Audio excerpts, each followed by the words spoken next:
കേരള നിയമസഭ ഏകകണ്ഠമായി പാസാക്കിയ tribunal bill, കൊക്കക്കോളയിൽ നിന്നും നഷ്ടപരിഹാരം ഈടാക്കി കർഷകർക്കും തദ്ദേശവാസികൾക്കും നൽകുന്നതിനുള്ള ട്രിബ്യൂണൽ ബില്ല് 4 വർഷമായിട്ടും രാഷ്ട്രപതിയുടെ ഒപ്പ് ലഭിക്കാതെ ഇപ്പോഴും എവിടെയാണെന്നറിയാതിരിക്കുകയാണ്. ഈ സാഹചര്യത്തിൽ കേരളത്തിലെ ഏറ്റവും പ്രമുഖരായ രാഷ്ട്രീയ നേതാവും സർവോപരി കർഷകർക്ക് വേണ്ടി ഏറ്റവും ശക്തമായി വാദിക്കുന്ന അങ്ങേക്ക് ഇക്കാര്യത്തിൽ ഇനി എന്ത് ആണ് അങ്ങേക്ക് പറയാനുള്ളത്?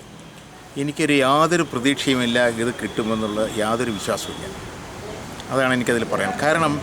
ഇപ്പോൾ ഭരണകൂടത്തിനെ നയിക്കുന്നത് ഈ മൾട്ടിനാഷണൽ കമ്പനികളാണ്. അവരാണ് നിയമം വേണോ നിയമം വേണ്ടയോ എന്ന് തീരുമാനിക്കുന്നത്.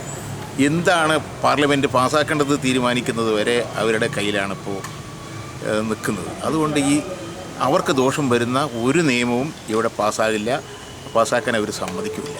ഏത് സർക്കാരായാലും ഇപ്പോൾ UPA സർക്കാരിൽ നിന്നും മാറി മോദി സർക്കാർ വന്നാലും ഇത് തന്നെയാണ് അവസ്ഥ എന്നാണോ അങ്ങ് പറയുന്നത്? തീർച്ചയായിട്ടും അത് തന്നെയാണ് അവസ്ഥ. അവരാണല്ലോ ഇപ്പോൾ അവർക്ക് വേണ്ടിയാണല്ലോ നിയമങ്ങൾ മുഴുവൻ മാറ്റാൻ പോകുന്നത്. ഭൂമി ഏറ്റെടുക്കൽ മാറ്റാൻ പോകുന്നു, മറ്റെല്ലാ നിയമങ്ങളും മാറ്റാൻ പോകുന്നത് വ്യവസായികൾക്ക് വേണ്ടി മാത്രമാണ്.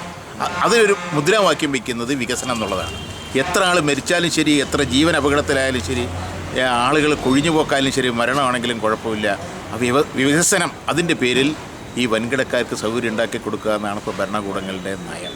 ഭാരതത്തിൻ്റെ ഫെഡറൽ സംവിധാനത്തിൽ സംസ്ഥാന നിയമസഭ ഏകകണ്ഠമായി പാസ്സാക്കിയ ഒരു ബില്ലിനോട് കേന്ദ്രം കാണിക്കുന്ന ഈ അവഗണനയിൽ ഒരു മുൻ നിയമസഭാ സാമാജികൻ എന്ന രൂപത്തിലും ഇപ്പോഴും സജീവമായി സക്രിയമായി പ്രവർത്തിക്കുന്ന ആളെന്ന നിലയിലും ഇതിനെന്താണ് നമുക്ക് ചെയ്യാൻ കഴിയുക? എനിക്ക് തോന്നിയത് നമ്മളെല്ലാവരും കൂടി ഇതൊന്ന് സുപ്രീം കോടതിയിലേക്ക് ഒന്ന് പോകാൻ വല്ല സാധ്യതയുണ്ടോ ഉള്ളത് നിയമവിദഗ്ധന്മാരുമായി ഒന്ന് ആലോചിച്ചിട്ട് ഇപ്പോൾ ഒരു പ്രതീക്ഷ ജനങ്ങൾക്ക് ഉള്ളത് കോടതിയാണ്. ആ കോടതിയെ ഒന്ന് സമീപിക്കാൻ പറ്റുമോ എന്നുള്ളതിനെക്കുറിച്ചൊന്ന് വളരെ ഗൗരവമായി ആലോചിക്കണം എന്നാണ് എനിക്ക് അഭിപ്രായം.